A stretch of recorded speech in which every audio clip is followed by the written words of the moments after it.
El 1 de març es commemorarà el Dia Mundial de la Poesia. Per celebrar-ho, la poetessa tarragonina Olga Xirinacs ha escrit el poema Preneu les roses, una obra que la Institució de les Lletres Catalanes s'ha traduït a 20 llengües.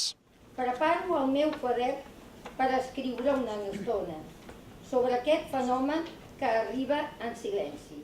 Aquest és precisament un dels fragments del poema que ahir a la tarda es va llegir a la Biblioteca Josep Soler Vidal per commemorar el Dia Mundial de la Poesia. Com ja se sap, sempre el commemorem en el mateix dia exacte que cau, que és el 21 de març. El que passa és que aquest any cau en vacances de Setmana Santa i tindrem fora l'alumnat, el voluntariat i a moltes persones. Llavors ho hem traslladat aquí. Tolstoy escribió Resurrección, la contundente entrada en la fuerza del vivir y en la ambición de los homes. Con una pàgina nada más, la primera. Veritablement aquesta activitat d'aquest dia el que serveix és per treure-li una mica la por a la ciutadania, perquè vegin que un poema no és una cosa difícil ni complicada i tampoc no cal tenir estudis especials ni concrets de res per llegir un poema i sobretot per entendre i que t'arribi el sentiment de la persona, del poeta que el va escriure.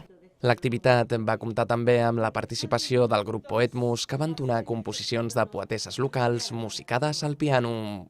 Fem poesia lliure, no és poesia d'aquesta com es diu,